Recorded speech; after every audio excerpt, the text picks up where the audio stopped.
There is so often confusion about the relationship between teaching a child how to play music and teaching theory fundamentals. It is easier to first mimic many musical concepts than it is to fully understand them. However, this approach to learning to play music must be followed up with actual instruction in theory fundamentals so that children can grow to fully understand the music they are producing. When theory skills are carefully broken down into smaller steps and presented with metaphors that children can understand, using oral, tactile, and visual approaches, young children can gain a strong foundation in music.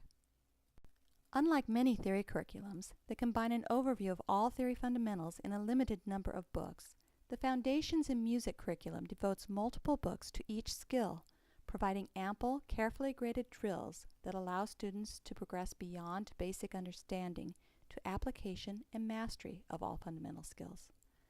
Furthermore, because each book is devoted to developing a particular theory skill, instructors are free to choose the right time in a student's development to introduce new ideas. This curriculum devotes 3 books each to mastering note, rhythm, and interval fundamentals. There are also separate workbooks in major and minor scales, chords, and part writing. Rounding out the curriculum is the keyboard reading book and a teacher's manual. The early books approach the written work in many ways, from circling and drawing lines to responses, to fun coloring sheets. This minimizes unnecessary writing that is difficult for the younger students. Each workbook is carefully structured to progress in a series of developmental steps. For example, worksheets in the Notes 1 workbook progress from the ABCs and meaning of clefs to differentiating between pairs of notes, naming notes, and finally, visualizing and writing pitches which are not first seen.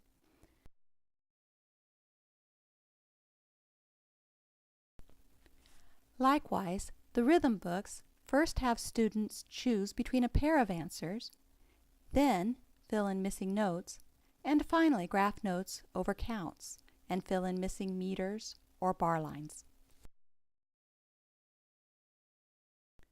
The Foundations books do not take shortcuts, but teach how a concept functions so that students learn process instead of rote memorization. In the notebooks, students first learn to recognize pitches based on 3 primary references, the G, F, and C lines, indicated by the clefs. Book 1 grounds pitches from F3 to G4. Book 2 extends outwards from C3 to C5. In Book 3, students see the mirror connections between pitches in the G and F clefs as they extend their pitch knowledge to include the entire grand staff. Notes 1 begins by grounding students in the musical ABCs. They learn how a clef works and focus first on groupings of 3 pitches extending from the G and F clef reference lines. Special care is given to B, C, and D to help young students differentiate between these difficult notes. In Notes, Book 2, the pitches are extended by 3 more treble and 3 more bass clef notes. And finally, in the 3rd book, students are given new G and F reference lines to extend to the full grand staff. An alto clef book is also available upon request. In the first rhythm book, students work with values equal to or greater than the quarter note. They also learn the related rests. Because fractions can be difficult for young readers, dotted notes are introduced as an addition of the next smaller note on the rhythm pyramid. Learning the dotted whole note keeps students from thinking that the dot always adds 1. The book also introduces the concept of meters, based on the quarter note beat, measures, and bar lines. In Rhythm Book 2, students learn all 8th note subdivisions of the quarter note beat. Using spatial metaphors, they learn to handle dotted quarter notes and syncopated rhythms. In the 3rd rhythm book, students are taught to recognize the primary 16th note patterns. They are also introduced to compound meter and the full meaning of the time signature. As with the 16th notes, they learn to recognize basic compound meter patterns. The study of intervals is frequently postponed until students reach their teen years. Properly broken down, study of intervals can begin with lower elementary age students. In the first interval book, students learn about quantity by counting cities on the Land of Music map. This skill is then translated to recognizing the quantity of musical pitches on a staff and visualizing keys on the piano keyboard. Students begin quality by noting the difference, because of the natural half steps, in size between various diatonic seconds through fourths. Once students are capable of naming diatonic intervals, they learn to recognize how various accidentals added to the top and or the bottom of an interval changes its size. The second interval book begins with recognition of these changes. Students progress to altering diatonic intervals, naming chromatic seconds through fourths, and memorizing all whole and half steps. This last step prepares students to visualize and spell all intervals as a series of minor and major seconds. The book ends with an introduction to perfect fifths. Intervals Book 3 teaches the concept of inversion. Students progress from recognizing to writing all intervals up to the octave. The book ends with an introduction to augmented and diminished intervals. In major scales, students learn to create tetrachords through the metaphor of the house-house duplex, and to create the circle of fifths by interlocking tetrachords. They are taught the relationship of scales and key signatures to the music they play, and do many exercises in transposition of song fragments. They also learn how to recognize key signatures, and finally, how to determine the key of a small musical fragment.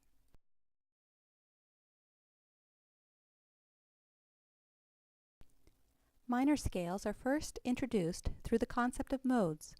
Because the relative minor scale is the Aeolian mode on the 6th scale degree of the major, students count backwards a minor third, 8, 7, 6, to name the relative key.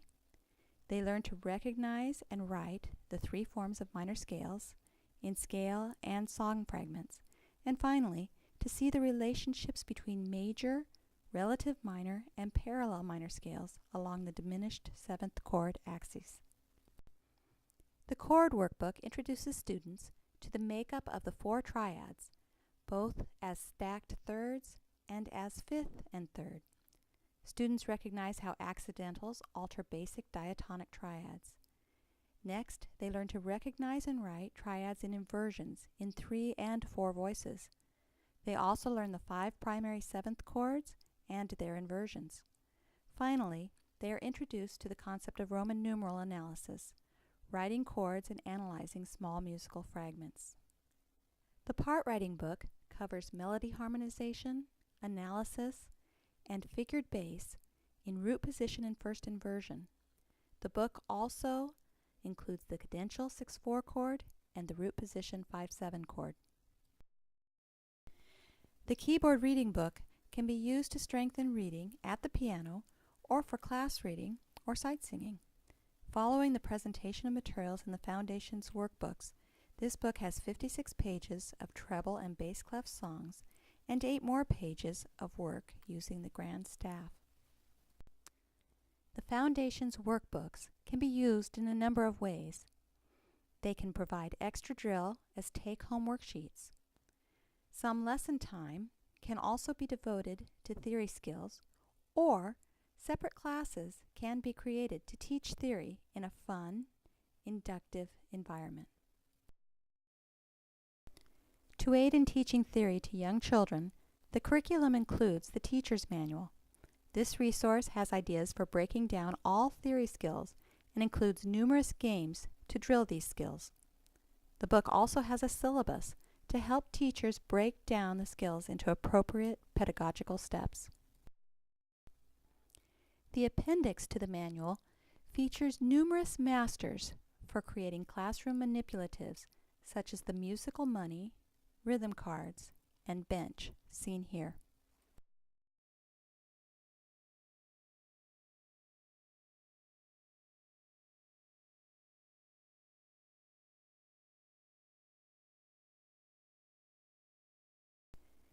This engaging pedagogically sound approach to music theory allows educators to give every student the foundation necessary to become all they wish to be musically. I hope that you find the Foundations curriculum to be a valuable resource for your music studio.